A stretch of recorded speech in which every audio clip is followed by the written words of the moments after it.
Bienvenidos a Bonita Radio. Esto no es un cuento, esta es la verdad. En breves segundos la periodista Carmen Enita Acevedo estará con ustedes. Bonita Radio está disponible en Facebook, Instagram, Twitter, Spotify, Google Podcast, YouTube, iVoox y iTunes. Agradecemos a nuestros auspiciadores. Vanilla Gift Card, Cooperativa Seno Gandía, Solidez y Futuro, y Buen Vecino Café. Nuestras transmisiones son viables también gracias al apoyo de ustedes. Pueden enviar sus donativos accediendo a bonitaradio.net. Allí podrán realizar su aportación a través de PayPal o tarjetas de crédito. También pueden realizar su donativo por ATH Móvil Negocios a la Fundación Periodismo 21. O pueden enviar un cheque o giro postal a PMB número 284, P.O. Box 194000, San Juan, Puerto Rico 00919-4000. Bonita Radio, esto no es un cuento, esta es la verdad. Con ustedes, la periodista Carmen Enita Acevedo, en directo desde el estudio Roberto el Indio Acevedo. Muy buenos días, Puerto Rico y el mundo. Soy Carmen Enit Acevedo y estamos en Bonita Radio a las 11:03 de la mañana. Bonita Radio se enciende para conversar con ustedes sobre ustedes y de lo que tienen derecho a saber. Definitivamente, quizás lo primero es agradecerles las felicitaciones y los buenos mensajes que me enviaron ayer y las buenas vibras. Lo pasé súper bien, pero estamos listos para hacer nuestro trabajo como siempre.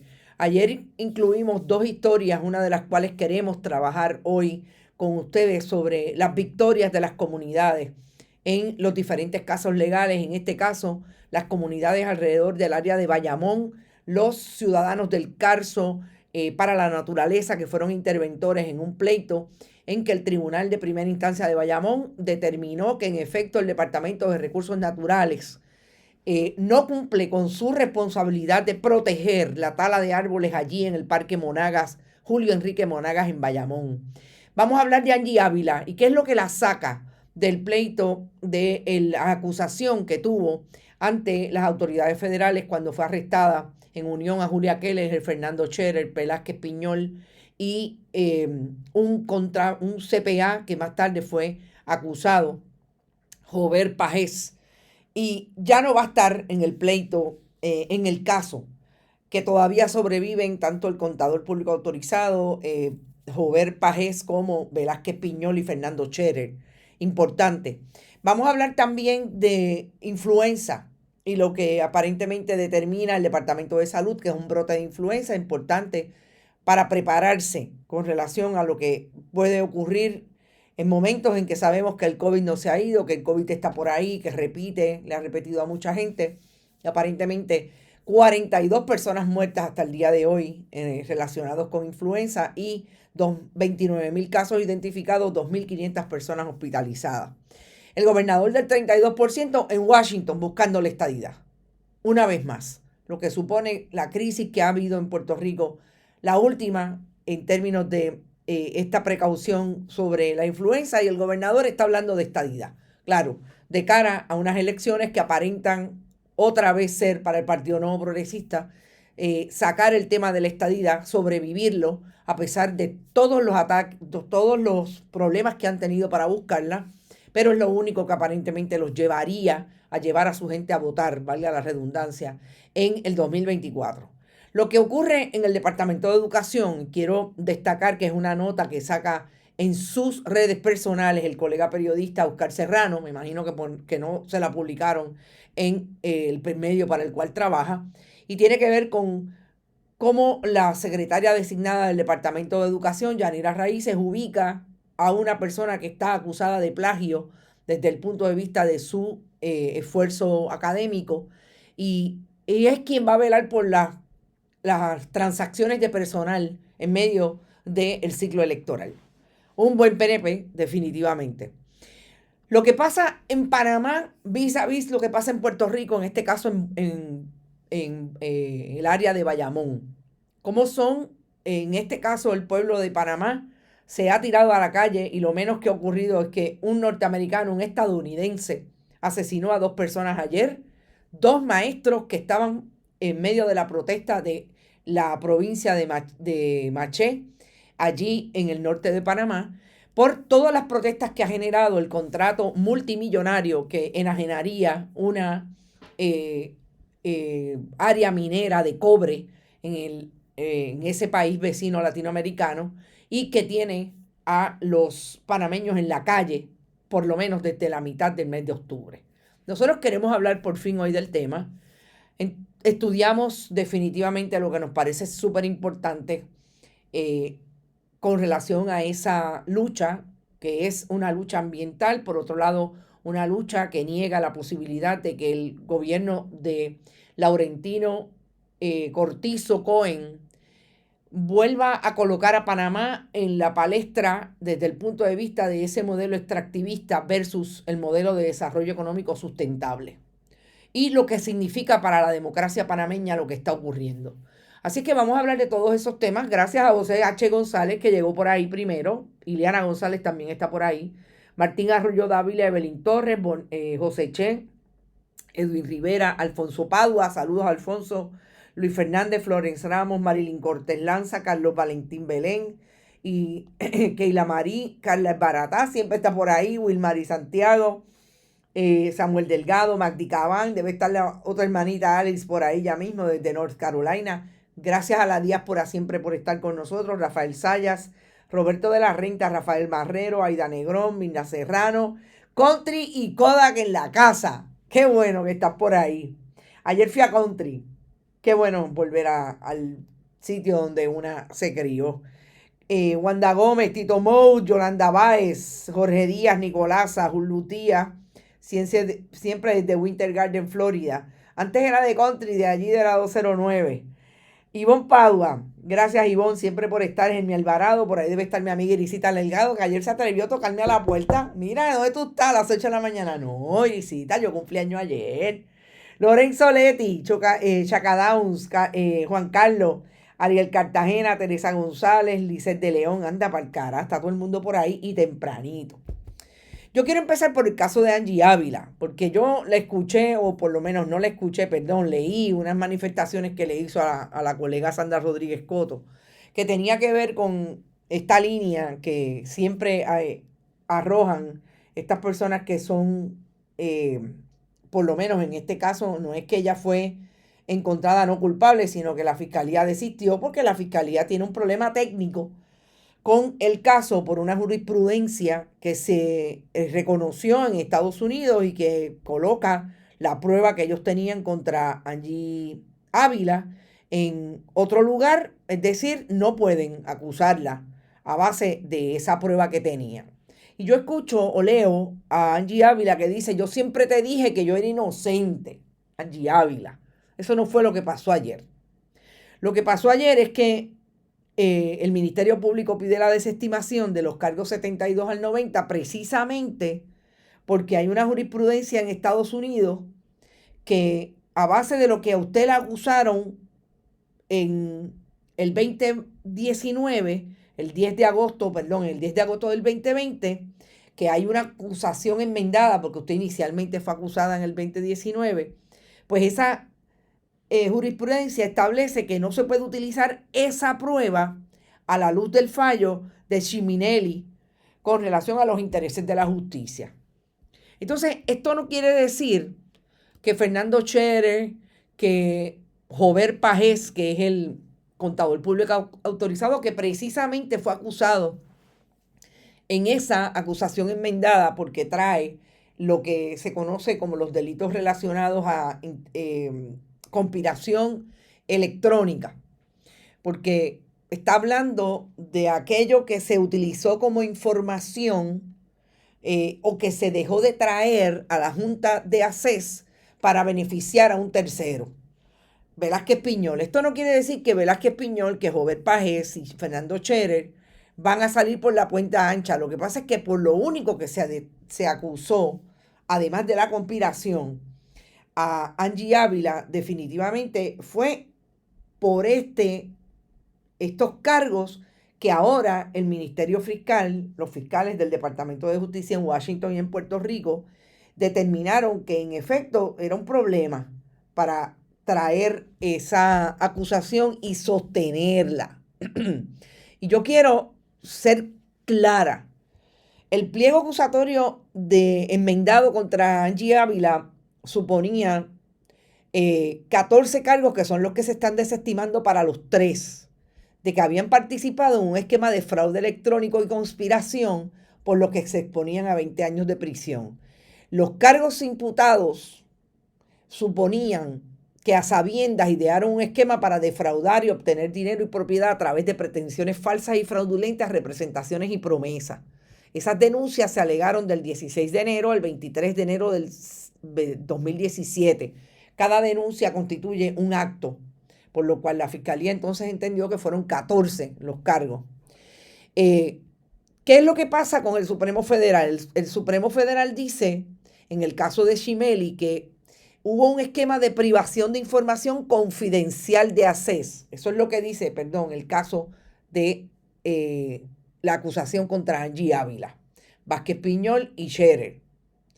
Claro, en este caso, la clave de la teoría fiscal era la información económica valiosa necesaria para tomar decisiones económicas discrecionales, como la usada por el gobierno en un proceso de subastas. Constituía una propiedad tradicional de valor que podía obtener violando el estatuto de fraude.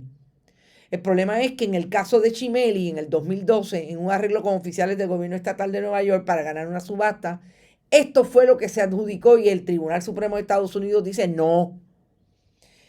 Mantuvo el veredicto de culpabilidad, entendiendo que la información se relaciona con el derecho del gobierno estatal a tener la información correcta. Pero el Supremo Federal lo revocó, diciendo en efecto que la teoría de pérdida por el derecho a controlar no se sostiene en la alegación de violación por fraude. Es decir, usted no podía utilizar esa misma prueba para el caso de fraude. Y ahí es que está el tecnicismo contra Angie Ávila. Puro tecnicismo legal. Así es que Angie Ávila, yo creo que calladita se ve más bonita. De hecho, en algún momento parece que le dijo a la compañera, no voy a hablar más, voy a hablar con mis abogados. Porque es que el problema que tiene esto para Angie Ávila es que Velázquez Piñol, Fernando Scherer están ahí todavía acusados. Sí, y el propio Jover Pagés, si hay una posibilidad de que ellos cooperen, pueden dar a Angie Ávila en otras instancias que sí se sostengan para la fiscalía. Así que no es que usted es inocente, no es que usted fue encontrada no culpable, no, es que hay un tecnicismo legal que le da la razón en esos cargos. Importante hacer la distinción.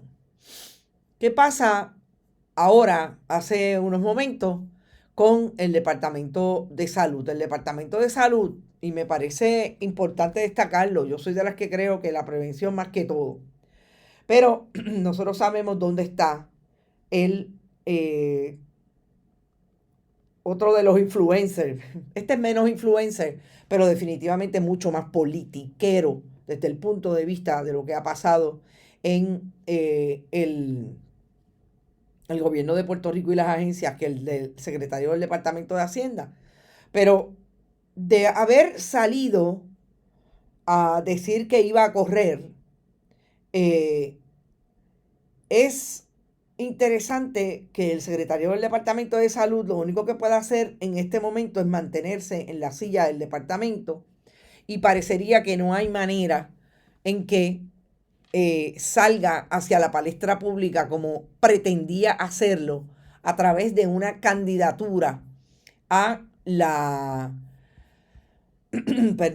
a la comisaría residente en Washington con el gobernador del 32%, Pedro Pierluisi.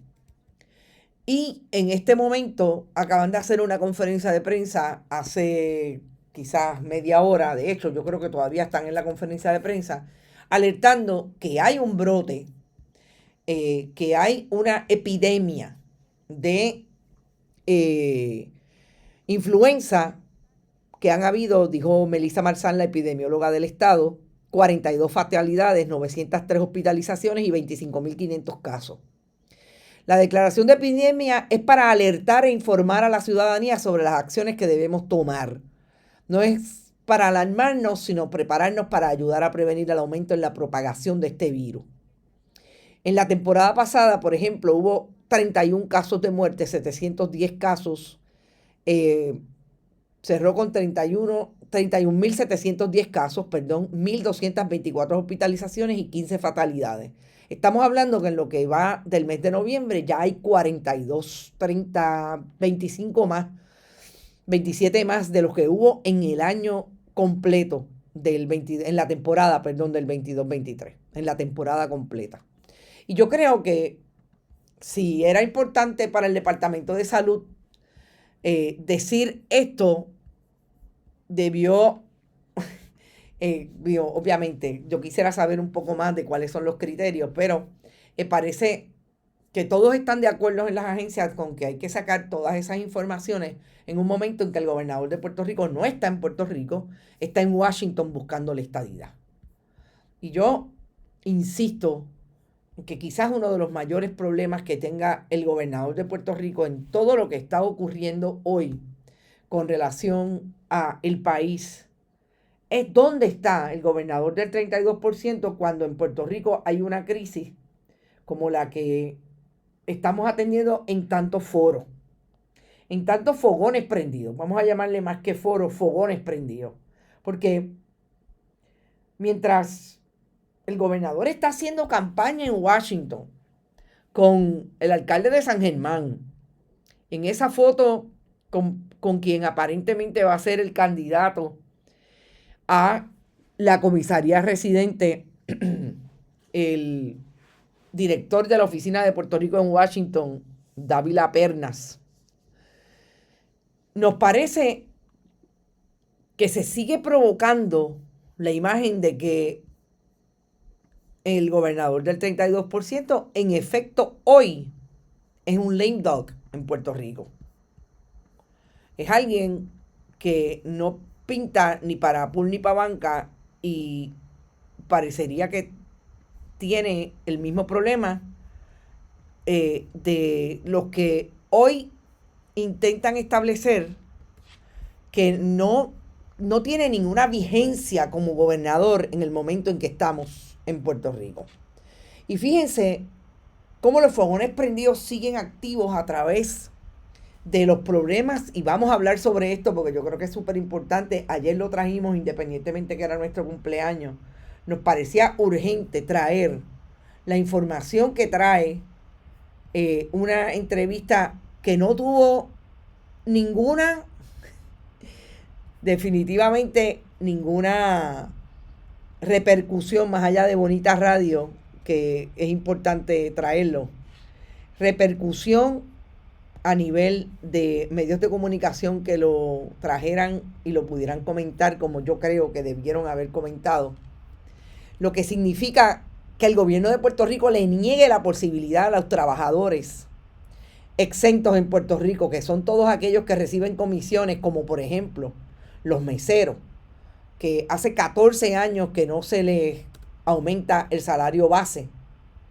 Y ayer el gobernador de Puerto Rico con el secretario del Departamento del Trabajo le escribieron al Departamento del Trabajo Federal para decirle: mira, no, ese aumento que tú propones para Estados Unidos, que ya se ganan más los empleados exentos que los puertorriqueños, no nos apliques a nosotros, bendito sea Dios, porque es que aquí estamos mal. Pero sobre todo porque está sufriendo la empresa privada y eso no puede crear un disloque con los inversionistas y las empresas privadas. El gobernador del 32% hizo eso así sin ningún problema con el Departamento del Trabajo Federal en un momento en que los trabajadores en Puerto Rico, sobre todo los meseros, llevan por lo menos mal tasado. Bueno, llevan 14 años sin aumento, pero se han tirado a la calle por lo menos en 3 ocasiones en lo que va de cuatrienio con relación a lo que el gobierno de Puerto Rico, tanto el secretario del Departamento del Trabajo como el gobernador del 32%, le niegan a los trabajadores. Y encima de eso, Encima de que van a Washington y se alardean de decir que les radicaron esa carta a el Departamento del Trabajo Federal. Increíblemente, el gobernador y el secretario del Departamento del Trabajo se sientan ambos a hablar de la estadidad. Van a Washington, ya en las fotos de hoy no sale, esta es la foto de ayer, pero ya en las fotos de hoy no sale el secretario del Departamento del Trabajo porque ahora estaban bregando con política partidista. Pero el secretario se atreve a decir que el problema es con relación a la empresa privada cuando el gobernador de Puerto Rico se pasa diciendo que él trabaja para los puertorriqueños y ese es el lema. Ese es el lema del gobernador. Pero le niega la posibilidad a los trabajadores. Fíjense que va a ocurrir en Estados Unidos. El salario base hoy es 450. El de Puerto Rico, de los empleados exentos, 435. 454 versus 435. Quieren llevarlo a 590 y el gobernador se opone y escribe para eso. Yo creo que hay que ponerle rostro. ¿Quién se opone al aumento a los empleados exentos? Pedro Pierluisi, el secretario del Departamento del Trabajo, y Luis Dávila Perna, que le hace también la campaña al gobernador en Washington. Pero ¿a qué van? A pedirle estadidad, bendito sea Dios. A pedirle estadidad con un funcionario del Congreso, con un congresista, que lo único que trae es, miren, vamos a ponerlo ahí para ver si lo logramos. Pero que le han dicho una y otra vez el liderato republicano, su liderato republicano, a la representante comisionada residente. No hay manera, eso no se va a ver, eso no vamos a ver un divino. Pero insisten. ¿De qué? De cara a las elecciones del 2024, porque ese es el jingle, ese es el lema. Eso es lo más importante para sacar a los estadistas a votar. Entiende Pedro Pierluisi que la gente va a creer que lo que no han logrado. Miren, vamos a hablar de los últimos 7 años. Jennifer González y Ricardo Rosselló Nevales le dijeron a los estadistas que le iban a conseguir la estadidad en 120 días. 100 días. Pasaron los 100 días, no pasó nada. Hubo proyecto, no pasó nada. Hubo otro proyecto, no pasó nada. Y ahora quieren, yo creo que este es el 4º proyecto. Y van a Washington y lo presentan y gastan fondos públicos con las escoltas y con los viajes. Y alegan que esto es, mire, lo más importante. Bendito sea Dios. ¿Cuántas veces más le van a prometer a los estadistas que le van a conseguir la estadidad? Ya se murió Ferré, ya se murió Carlos Romero Barceló, se han muerto un montón de lideratos del Partido Nuevo Progresista. Y hasta ahora, la estadidad bien, gracias. Vamos al Departamento de Educación. Fíjense que Yanira Raíces está todavía por verse. Su nombramiento no parecería que va a pasar, no parece que tiene los votos. Y ayer el colega Oscar Serrano sacó una nota que a mí me parece, y vuelvo y repito, una nota en sus redes personales, no estuvo en las redes del medio para el cual él firma, que es Noticel, pero sí lo colocó en sus redes como una nota clara de lo que significa un nombramiento en el Departamento de Educación por parte de esta Yanira Raíces, que fíjense que está ahí con Noelia García Bardales, con Caridad Pierluisi y Toledo, aquel que se quedó corto para el nombramiento en propiedad en el Departamento de Educación. Y es el nombramiento de su jefe de recursos humanos, que en el 2021, hace 2 años, Jimmy Cabán Rosario, en el 2021 la Universidad de Puerto Rico lo colgó en un curso por plagio en el Departamento de Educación, su trabajo final. Toda la plana del departamento, decía Oscar ayer, sabía del plagio, pero parece que el funcionario tiene otros atributos. Oscar hace una relación de quién en efecto es Jimmy Cabán Rodríguez, dije Rosario, es Rodríguez. Entre otras cosas, fue uno de los que viabilizó las asignaciones al taller de fotoperiodismo que luego generaron señalamientos y controversias. Yo voy a añadir aquí que no es que generan señalamientos y controversias, es que el taller de fotoperiodismo, y eso es un hecho público, tuvo serios problemas de cumplir como organización sin fines de lucro con lo que se supone que todo el mundo deba cumplir en términos de la utilización de fondos públicos. Se quebró, fue llevado a la quiebra y nunca ha sido investigado por parte de las autoridades, ni del Departamento de Educación, ni de las autoridades federales, pero en efecto hay serios señalamientos de malversación y corrupción en ese esfuerzo. Jimmy Cabán Rodríguez era la persona que le aprobaba esas asignaciones al taller. Es también, según Oscar, a quien colocaron a cargo de la carrera magisterial en el Departamento de Educación. Estuvo en destaque en la Comisión Estatal de Elecciones en el año 2000. No sé si fue en el año 2020, creo que fue en el 2020, pero él dice en el 2000, para trabajar con el voto adelantado. Ayer, esta comunicación de Oscar le valió otro bullying de parte de Tomás Rivera Chats. Incluso con las palabras que él utiliza, que lo hemos visto y escuchado, contra los periodistas que hacemos un trabajo de fiscalización. Es evidente que en el Departamento de Educación, que esa agencia se ha utilizado por parte del Partido Nuevo Progresista mayormente como la principal chequera con fondos públicos para el Partido Nuevo Progresista lograr revalidar a través de cada 4 años en elección tras elección.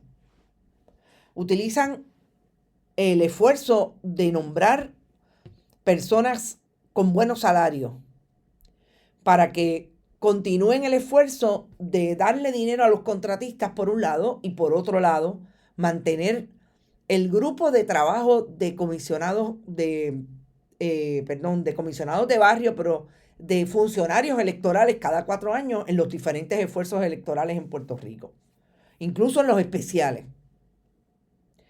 Y eso es más peligroso todavía cuando usted, a sabiendas de que esto es así, oiga, esto es tan así, que el Departamento de Corrupción, valga el lapsus, el Departamento de Educación tiene la mayor nómina del gobierno federal y tiene en el haber histórico del Partido Nuevo Progresista a 2 secretarios del departamento convictos por corrupción. Amén de los funcionarios. No olvidemos que con el propio, en el caso de Víctor Fajardo, hubo contratistas que salieron bien a sabiendas de lo que ya hemos discutido muchas veces, que tiene que ver con la tirada de toalla que le dio Héctor Laffitte a ese caso en contra de la Fiscalía y a favor de la defensa. Uno de ellos es Alonso Valls, Fidel Alonso Valls, el que hoy tiene la caseta allí en La Parguera. Y ahí hubo funcionarios como el subsecretario, etcétera, etcétera. Pero lo más importante es que ahora sabemos que utilizan a una figura como el director de recursos humanos, en la figura de Jimmy Cabán Rodríguez, para hacerse cargo precisamente de las transacciones de personal que le irían a dar la posibilidad al Departamento de Educación de poderle pagar lo que les dé la gana, con plazas, posiciones, a aquellas personas que utilizan para el ciclo electoral. Y si eso no es la utilización de los fondos públicos a favor de un partido político, alguien que venga y me diga qué es lo que es. Yo creo que aquí está clarísimo. Y nosotros dijimos, y lo ha dicho mucha gente en el escenario del análisis noticioso, que esta era la persona que iba a poner a correr no solamente el dinero, sino a los funcionarios en favor del Partido Nuevo Progresista, que son los que utiliza un Edwin Mundo para precisamente quedarse con las elecciones y tratar de llenar los votos por adelantado, el vaciado de lista, etcétera, etcétera, que haya en ese partido para ganar elecciones. Y si esto no es un escándalo, y yo lo he querido traer precisamente porque me di cuenta que si se lo están dejando de publicar al colega en el medio en el que él trabaja, que todos sabemos que está en manos del Partido Nuevo Progresista, por todos lados, por la dirección, por los dueños, etcétera, pues realmente yo creo que es importante sacarlo. Sobre todo hay que contextualizarlo. En año electoral hay veda con relación a los movimientos de personal en el gobierno de Puerto Rico. Y nosotros hemos visto como en anteriores ciclos electorales ha habido acusaciones precisamente de parte de la Contralora y de todo lo que ha pasado en materia de personal porque el PNP ha hecho transacciones de personal en medio de la veda. Y ahí están las que se hicieron desde la legislatura de Puerto Rico en el pasado ciclo electoral. Así que a mí me parece que era importante y por eso he querido traer el caso de Jimmy Cabán Rodríguez, otro buen PNP al servicio del Partido Nuevo Progresista en contra de los mejores intereses del pueblo de Puerto Rico. Y yo creo que definitivamente hay que decir lo que hay que decir. A esta hora está por ahí Jorge Díaz, pueblo puertorriqueño prohibido olvidar en tiempos de elecciones, hay que sacar a todas estas batatas, dice Jorge. Francisco Dávila, saludos. Magali Díaz, Yanira, la que repartió el bizcocho antes del cumpleaños. En ese momento están más acelerados que venga la veda, exactamente, ¿no? Ahora es que ellos se aceleran. Toñita está por ahí, Toñita Valle, Francisco Dávila Licea, Julio Rosado, Pilar Gómez. Dice Víctor Osorio, aquí se habla de todo lo que es noticia y de verdad, casualmente. Aparecen muchos los mismos de siempre porque reinciden. Dice Pilar, le está contestando a Víctor. Recuerden que esos mismos tienen el control de las máquinas de votación. Exactamente, Edwin. Julio Rivera Gotay, 2024 al rescate de Puerto Rico. Didi Meléndez está por ahí. Está Angie Feliciano también y Brenda Estrada. Saludos. Carhol Marest. Diablo, ¿cómo se llamará de verdad? Acevedo, pero ponte otro nombre porque el país se los permite. Antonio Licea, Eliezer Ortiz, la Bonidiáspora siempre presente desde Los Ángeles. Qué chévere. Bueno. Y ahora vamos al tema final que viene entre Panamá y Puerto Rico. Ustedes habían estado comentando de intervención en intervención lo que nosotros no habíamos podido comentar, no habíamos estudiado sobre ello, que es la situación que se está dando en Panamá, que fíjense que es una situación bien similar a lo que ha pasado en Latinoamérica, en otros países, a lo que viene pasando yo creo que en el mundo, son los diferentes fogones prendidos. Y sobre todo en Latinoamérica ha costado la vida de muchos manifestantes, muchos defensores de lo natural, de los recursos naturales, que no deja de ser la defensa de los recursos humanos, la defensa de los derechos humanos. De los recursos naturales, la defensa de los derechos humanos. Porque la gente, el pueblo, los pueblos tienen derecho a el agua, a la protección de la tierra, etcétera, etcétera, y se constituyen como derechos humanos. Yo creo que hay un caso bien importante que ha tomado la imagen de esta defensora del ambiente en Colombia, y voy a dar su nombre inmediatamente porque me parece que es la que, entre otras, la que más ha sido su lucha ha sido escenificada en el mundo entero y ha sido traída como ejemplo de lo que pasa en las diferentes comunidades. Caramba, y ahora no lo encuentro, pero bueno. ¿Cuántos líderes han sido asesinados en Colombia? Vamos a ver si lo encuentro aquí, pero son muchísimos. Y como ella, otras. De hecho, Erika Fontanes habla de ella precisamente en su libro sobre los bienes de dominio público, atendiendo ese asunto que tiene que ver con el terrible espacio de violencia en contra de la gente que asume la defensa de los derechos de la tierra. Y yo creo, Berta, se llama Berta, ya mismo traigo el nombre, que el asunto de Panamá, como lo estamos viendo hoy, es una vez más el esfuerzo que hacen las comunidades para no dejarse pisotear por los gobiernos. En Panamá hay un acuerdo minero, que es un acuerdo, si no es leonino, mínimamente antidemocrático, con el gobierno de Laurentino Cortizo Cohen, que pone al gobierno de Panamá a trabajar un acuerdo que le supondría 375 millones al gobierno anualmente con una empresa minera de Canadá. Berta Cáceres, gracias porque lo recordé y de hecho voy a buscar la imagen de Berta Cáceres. Siempre fue alguien que seguí desde aquí, desde el país puertorriqueño, porque me parecía una mujer increíblemente grande.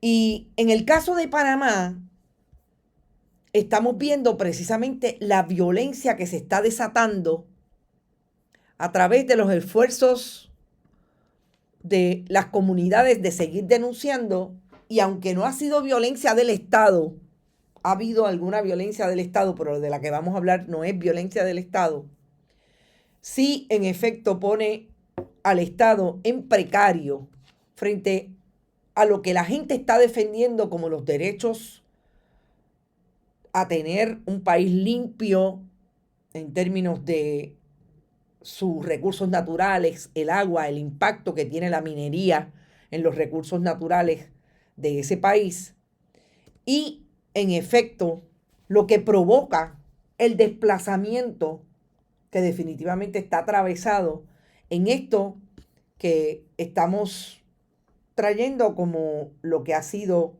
una defensa de el pueblo panameño con relación a su entorno y su soberanía. Y no olvidemos que ha sido, en el caso de Panamá, el gobierno estadounidense el que no solamente ha sido un país invadido, sino que hasta 1999 tenían control de una de sus piezas de mayor capacidad de desarrollo económico, que era el famoso canal. Y cuando nosotros vemos lo que está pasando en Panamá, definitivamente tenemos que retrotraerlo a la lucha que tienen las comunidades en Puerto Rico porque se respete el espacio ambiental y deje de ser una fuente de desplazamiento y una fuente de invasión del otro, de la otra, que en este caso está bien altamente representado por los intereses del gobierno estadounidense y de las poblaciones ricas de Estados Unidos que vienen a Puerto Rico a explotar el espacio y los bienes de dominio público. En Panamá, ayer, esta persona que hasta el momento no ha sido identificada, que es estadounidense, que reside en Panamá, asesinó a dos maestros que participaban de las protestas en contra de ese contrato que ahora, después de que el pueblo se tiró a la calle, fue revisado y está en 375 millones anuales para el gobierno, pero antes representaba solamente 37 millones de dólares para el gobierno de Panamá anualmente. Esta persona, sin encomendarse a nadie, se bajó de su vehículo, fue a tratar de quitar todos los espacios que había, las piedras y los neumáticos, las gomas que habían interrumpiendo el camino, sacó un arma de fuego, nadie se le acercó, las personas solamente empezaron a discutir con él y desde el espacio donde estaba disparó contra los dos maestros y los mató a los dos. Esto ocurrió ayer en Panamá. Panamá lleva por lo menos un mes con estas protestas, que no son protestas aisladas, que son protestas que se han movido desde la capital, Ciudad de Panamá, hasta diferentes regiones, norte, sur, este y oeste en Panamá, que lo tienen los sindicatos, lo tienen los maestros, los trabajadores públicos. Hay diferentes grupos de la sociedad representados en la sociedad panameña que están participando de estas protestas. El gobierno ha insistido en que lo único que quiere hacer es un plebiscito, una consulta el 17 de diciembre para llamar la atención del país y en ese referéndum entonces establecer si la gente quiere o no quiere el contrato. Pero mientras siguen escalando las protestas, porque no es solamente el contrato minero que se hizo a espaldas del pueblo. Lo empezaron a negociar en el 2020. Esto lleva ya por lo menos desde el inicio de la administración de Laurentino Cortizo Cohen, desde el 2019. Estamos en el 2023. Pero lo cuadraron en menos de 7 meses, a espaldas del pueblo. Lo revisaron también a espaldas del pueblo. No hubo participación de nadie en términos de la revisión del contrato. Los privatizadores y el gobierno de Laurentino Cortizo lo hicieron a espaldas y vinieron entonces a decirle que lo que pasaba era que sí, está bien, hay que revisarlo para que nos paguen más y para que creen empleo y que por eso es que hay que justificar el contrato. El problema es que yo siempre he dicho, yo no tengo problemas con la privatización, siempre y cuando los contratos sean buenos para el pueblo que los está moviendo, para el pueblo que se supone que representa el gobierno en este caso de Panamá. El problema es que los contratos siempre son malos y este específicamente, la gente entiende que atenta contra su derecho a tener un espacio libre, libre de daño ambiental. Y por eso es que hay participación de la gente. Y viene este estadounidense y lo que hace es utilizar la violencia que el propio Estado panameño de hoy, de hace 10, de hace 30, de hace 60 años, le dio la posibilidad de desplazar a los panameños en ese país, porque estaban cogidos, amarrados colonialmente sin que ese fuera el estatus, porque es un país libre, pero a través de su desarrollo económico estaba colonizado por el gobierno estadounidense. Tenían la capacidad de controlar la mayor herramienta de desarrollo económico, que era el canal. ¿Y ustedes se creen que eso no se parece a Puerto Rico? ¿Qué está pasando en Puerto Rico hoy? ¿Quiénes están desplazando a los puertorriqueños hoy? Los otros días me tuve que empatar con alguien en la cooperativa, 2 puertorriqueños, 2 de los que vienen a Rupel a comprar 15, 20 casas y hacer edificios en las 2 casas que compraron y las tumbaron y levantaron un edificio. Porque el problema es la gente en Puerto Rico. El problema son la gente que alquila por sección 8. El problema es la gente. No son los que desplazan. Esos son los que desplazan puertorriqueños, criollos, como le decíamos en algún momento. Pero lo que está pasando en Puerta de Tierra, lo que está pasando en Aguadilla, en Rincón, en los espacios de la costa, en los espacios también de las zonas metropolitanas. Es precisamente que los estadounidenses, los canadienses están viniendo a comprar a precio de pescado a bombar y a desplazar a los puertorriqueños. En Río Piedra, en Bayole, en Santurce, compraron el edificio completo y están botando a todo el mundo porque pagaban lo que podían pagar, que eran rentas de $500 y $600. Ahora lo quieren poner a pagar $1,400 para sacarlo, porque ellos lo quieren rentar a $1,400. Ustedes no encuentran, los leo, no encuentran parecido a lo que está ocurriendo en Puerto Rico. Yo vuelvo y repito, ¿qué es lo que no hemos aprendido en Puerto Rico? De que nosotros no somos un país referente exclusivamente con Estados Unidos, sino que tenemos que ser referentes del mundo, del Caribe, de Latinoamérica y del mundo entero. Que tenemos que utilizar esos referentes. Estas no son marchas, de hecho, no son técnicas alejadas de lo que ha sido Puerto Rico y de lo que es Puerto Rico frente a la invasión de cualquier otro país como Estados Unidos. Esta imagen de esta persona con barba blanca, con un arma en la mano, la vemos en Texas y la podemos ver reproducida en Puerto Rico. Dice María Cruz, eso pasó en Barcelona, y el gobierno de la ciudad los paró en seco, limitando la cantidad de los espacios. Sí, eso estamos hablando del Airbnb. El insularismo es muy fuerte, exactamente. ¿Cómo es que no podemos mirarnos? Miren, yo les voy a presentar, esta es Berta Cáceres, asesinada por los intereses que querían explotar las tierras en Colombia. Ella se paró de frente y ¿qué hicieron? La mataron.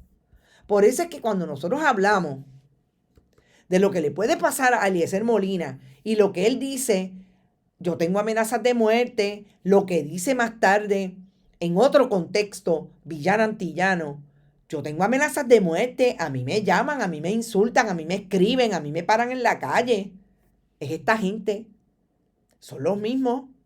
Y no la he leído, pero me acaban de enviar una columna del amigo Alfredo Carrasquillo sobre los referentes de odio de Joan Rodríguez Bebe y compañía en Proyecto Dignidad. Eso es importante. Esas son las gente que incitan al odio, que incitan a esta gente a salir a la calle y a matar sin piedad y sin problema. Porque se sienten envalentonados, porque se sienten que esa tierra es de ellos. Dice Jorge Olivera, eso es exactamente lo que está pasando, pero tenemos unos ciegos y arrodillamos nuestra isla. Cristian Núñez, prohibido olvidar, solución, Eliezer para poder enjuiciar. Víctor Ferrer, Edwin Colón. A España el extranjero no puede apoderarse de en España el extranjero no puede apoderarse de las tierras. Es lo mismo y en Puerto Rico peor, dice Nieves Brach. Y entonces yo quería traer definitivamente lo que me parece que en Panamá se está dando de una manera increíble. Además de por lo que he traído que tiene que ver con la soberanía, que fíjense que en Puerto Rico es exactamente lo mismo. ¿Cómo es que protestamos porque hay alguien que invade nuestro espacio y nos quiere limitar nuestra posibilidad de seguir construyendo? Obviamente en Panamá se convierte en un asunto de soberanía porque ellos son un país soberano. El modelo extractivista versus el modelo de desarrollo económico sustentable y de derechos humanos. La transparencia, óigame, si esto no es idéntico a lo que se ha hecho en Puerto Rico, de legislar a espaldas del pueblo de Puerto Rico sin vista pública y el gobernador firmarla. En Panamá lo hicieron todo a espaldas del pueblo y después salieron con el contrato. Esto no es idéntico a Luma, esto no es idéntico a Genera. El malestar por la corrupción, una de las cosas que también señalan los críticos y los que hacen análisis, los colegas periodistas desde Panamá, es que Panamá también viene sufriendo en el gobierno de Laurentino Cortizo Cohen de una imparable corrupción gubernamental que parecería que nadie le quiere meter mano. Y la gente está harta de esto. Y definitivamente, lo rápido que hacen las leyes sin la anuencia del poder soberano que se supone que es el pueblo.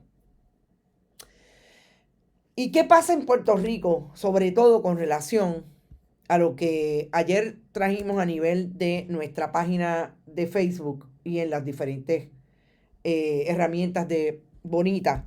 Y tiene que ver con este pleito que se radicó desde el 2019, 18 ciudadanos del área de Bayamón, sobre lo que denunciaron era la tala indiscriminada de árboles en el área del Parque Julio Enrique Monagas de Bayamón. El Parque Julio Enrique Monagas es quizás un pulmón en medio de una ciudad llena de cemento como es Bayamón. Las comunidades denunciaron desde bien temprano. En el 2019 hay historias y en el 2020 que ubican en 957 piezas de árboles cortadas, taladas, masacradas en ese pulmón en el área de Bayamón. Mire, todo el que conozca Bayamón sabe que es un área de mucha concentración de cemento, pero sobre todo de mucha concentración de vehículos.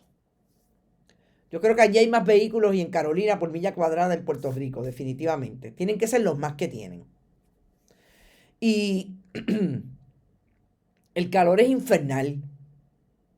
Y este pulmón, si no es importante, pues que ahora que estamos en temporada en que hemos visto las inundaciones, en una temporada de calor que empezó en mayo y terminó básicamente en octubre, pues que no diga que los árboles no hacen falta. Estas comunidades, estas personas, incluido Luis Lasus Burset, qué interesante que tenga el mismo apellido del de la Junta de Planificación, que le importa a torta los árboles y la planificación, demandaron precisamente al Departamento de Recursos, al Departamento de Recreación y Deportes, y entonces su secretaria, Adriana Sánchez Párez, cuando Ricardo Rosselló Nevares era gobernador, el Departamento de Recreación y Deportes, Recursos Naturales, cuando Machargo era secretario, y a las compañías Dibristec y DRC Emergency Services,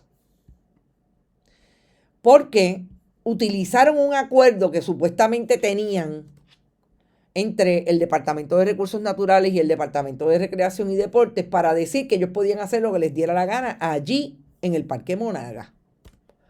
E iban a talar entre 2.500 y 5.000 árboles, así como ustedes lo oyen. ¿Qué pasó? Pues miren, sí, pasó que llegaron a cortar hasta 900 y pico de árboles. Los ciudadanos fueron al tribunal. Fueron los ciudadanos de los organizadores o los miembros de la organización Ciudadanos del Carso, y también fue para la naturaleza. Y el pasado 7 de noviembre, la jueza Sara Rosado Morales, el 3 de noviembre realmente, pero la vi notificada en el expediente electrónico el 7 de noviembre, emitió esta resolución, sentencia, diciendo que tienen razón, ustedes tenían que seguir estableciendo las leyes, cumpliendo con las leyes de Puerto Rico. No cumplió el Departamento de Recursos Naturales, ni tampoco cumplió el Departamento de Recreación y Deportes.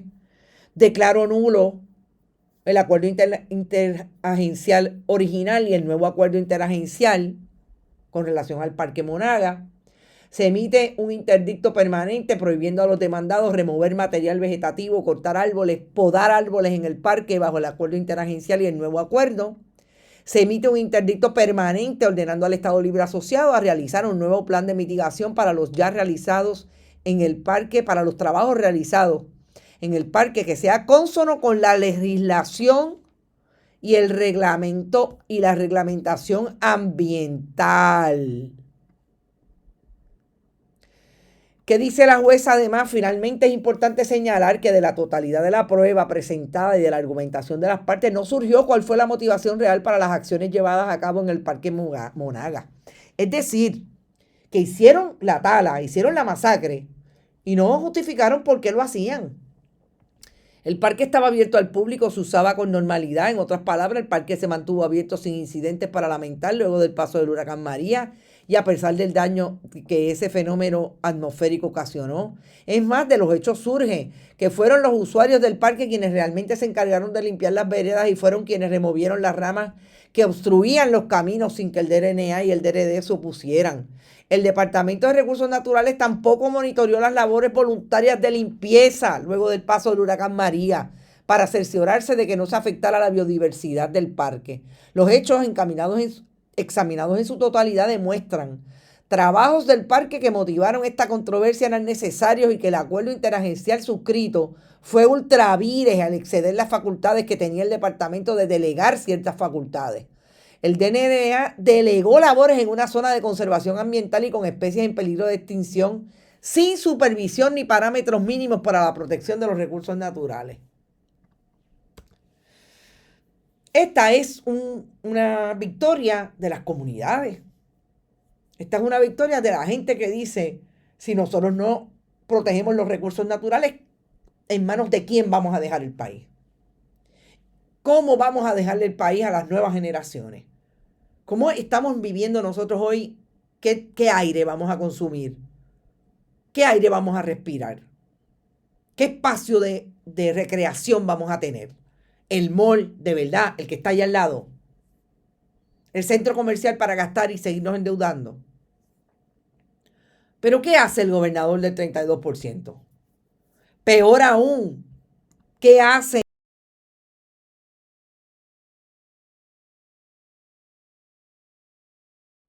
Peor aún, ¿qué hace el alcalde de Bayamón, Ramón Luis Rivera Cruz? Nada. Nada, definitivamente. Seguir politiqueando con Jennifer González y seguir politiqueando con el alcalde de San Germán, Luis Dávila Perna, con el alcalde de Camuy, con José Che, el que quiere ser también aparentemente vicepresidente de la Cámara de Representantes, el candidato a comisionado residente José Quiquito Meléndez. Así están las cosas allí. ¿Y qué es lo que se espera? La gente va a seguir protestando. Yo realmente no veo de otra. La gente se ha dado cuenta que si no lo hace le van a pasar el rolo. Se va a tener que ir del país. La migración va a ser tal que el país se va a quedar a manos de ¿quién?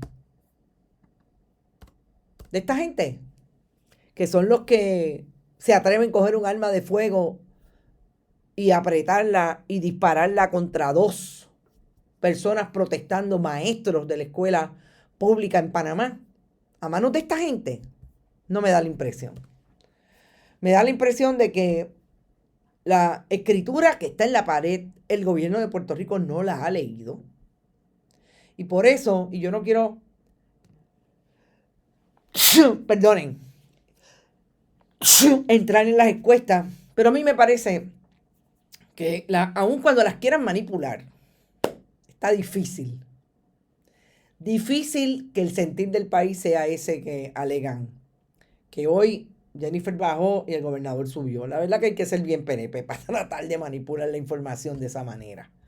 Pero bueno, me parece que era importante, a mí me parece que era importante traer la información de lo que pasó en el Parque Monaga, de cómo organizaciones como para la naturaleza, en este caso el Fideicomiso de Conservación y Ciudadanos del Carso, fueron allí a los tribunales en favor como interventores para esta causa. Y esto es importante. Y esto debería ser, siempre lo digo, portada cintillo de portada para que todo el mundo se entere, que la posibilidad que tiene el país de salir a la calle y protestar, de ir cuando se tiene el poder adquisitivo para ello y las posibilidades de ir a los tribunales es otra manera de luchar. Que hay diferentes maneras de luchar y que hay que decirle a los gobiernos, al que quiera ser gobernante, al que quiera ser candidato, que hay que tirar para adelante y hay que seguir. Y que este es el país que tiene de frente.